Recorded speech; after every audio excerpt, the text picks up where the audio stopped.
ఏంట్రా బాబు ఈ గింజలు వెరైటీగా ఉన్నాయని చాలామంది అనుకుంటున్నారా? Welcome to my channel. ఇవి కనిపించేవన్నీ కూడా జీడి గింజలు. మా ఏరియాలో ఎక్కువగా దొరుకుతూ ఉంటాయి. ఈ రోజున వీటి గురించి మనం తెలుసుకుందాం. చూడండి, ఇది మేము రోజు మా చేనులకు వెళ్ళే దారి అనమాట. మేము రోజు బైక్ మీద ఈ దారులకి ఇలా వెళ్తాం. బైక్ మీద వెళ్ళేసి చూడండి, ఈ బైక్ మీద వెళ్ళేసి ఈ వాగు దాటాల్సి వస్తుంది. ఇది మా ఊరికి మా తోటలకు వెళ్ళడానికి మధ్యలో ఉంటుంది. నేను చూడండి ఇలా దాటేస్తున్నాను. ఇలా దాటిన తర్వాత చూడండి మా తోటకు వచ్చేసాం. ఇది కూడా కనిపించేదంతా కూడా మా జీడి తోట అన్నమాట. అంటే చాలా చిన్న మొక్కలు, ఒక 4-5 సంవత్సరాలు అవుతుంది అంతే.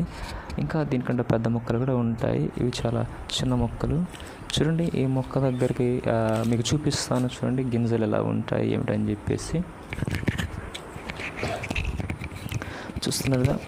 ఇక గింజలు ఇలా కనిపిస్తుంది అన్నమాట.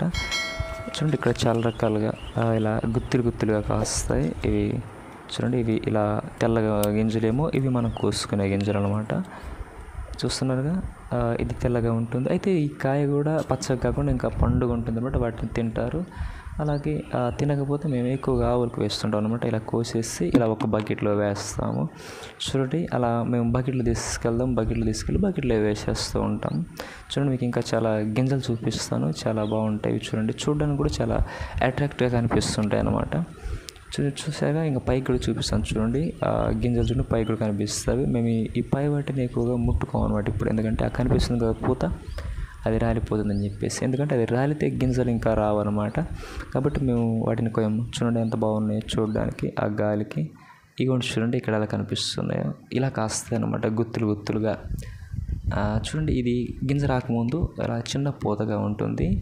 ఆ పూత నుండి చూడండి మెల్లగా ఎర్ర గింజలుగా మారుతుంది అనమాట. లేత అనమాట అవి ఆ లేత ఎర్ర గింజల నుండి చూడండి మరలా ఈ కలర్కి వచ్చేస్తుంటాయి అనమాట. అంటే ముదిరే కొద్ది అనమాట. అంటే కొంచెం ఎదిగే కొద్దీ ఇలా గ్రీన్ కలర్లో వచ్చేస్తుంటాయి అనమాట. ఇలా గ్రీన్ కలర్లో వచ్చిన తర్వాత ఇవి చూసారు కదా, ఇలా తెల్లగా వచ్చేస్తుంటాయి. ఇవి మనము కోసే గింజలు అనమాట. చూడండి, నేను కోస్తున్నాను. చూడండి, ఇలా కోసుకుంటాం అనమాట. ఇలా కోసుకున్న తర్వాత చూడండి నేను ఏం చేస్తున్నానంటే ఈ గింజను ఆ పండుని వేరు చేస్తాను అనమాట. ఇక చూస్తున్నారు కదా, ఇట్లా ఈ గింజల్ని మేము వేరు చేసి ఇవన్నీ కూడా మేము మార్కెట్కి పంపిస్తుంటాము. చూడండి, తీసేస్తాం. ఇక కనిపిస్తున్నాయి కదా, ఇలా తీసిన వెంటనే చూడండి ఈ గింజల్ని ఇలా బకెట్లో వేసేస్తాం. ఈ కాయల్ని మేము పడేస్తాం అనమాట. ఎక్కువగా వీటిని యూజ్ చేయము. ఇలా నేను చూడండి 2 బకెట్లో నేను పండ్లు నింపుకున్నాను. ఈ పండ్లన్నీ కూడా నేను ఏం చేస్తానంటే తీసుకెళ్తాను. ఇక్కడ నుండి తీసుకెళ్ళేసి ఒక కుప్పలో మేము పోసుకుంటాం అనమాట. చూడండి, ఇక్కడ చూడండి ఎలా ఉంటున్నాయి పండ్లు. ఇవన్నీ కూడా నేను కోస్తాను అనమాట ఈరోజు. ఇవన్నీ కూడా కోస్తాను. ఎర్ర పండ్లు ఉంటాయి, గ్రీన్ కలర్లో ఉంటాయి, అలానే ఎల్లో కలర్లో మనకు కనిపిస్తుంటాయి. చూసారు కదా, అదిగో ఇక్కడ చూడండి ఎల్లో కలర్లో కనిపిస్తున్నాయి.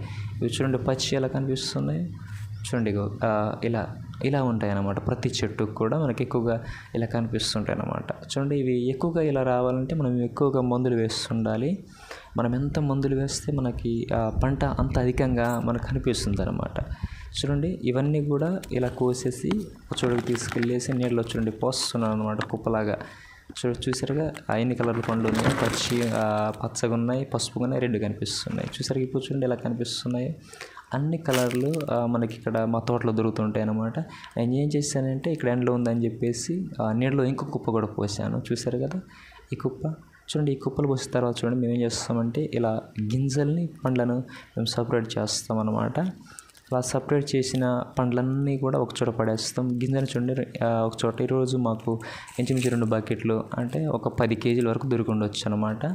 ఇలా మేము సపరేట్ చేసిన పండ్లన్నీ చూడండి ఇలా బయటికి పడేస్తాం. ఇలాంటి వీడియోల కోసం మన ఛానల్ని లైక్, షేర్, సబ్స్క్రైబ్ చేసుకోండి. Thank you all.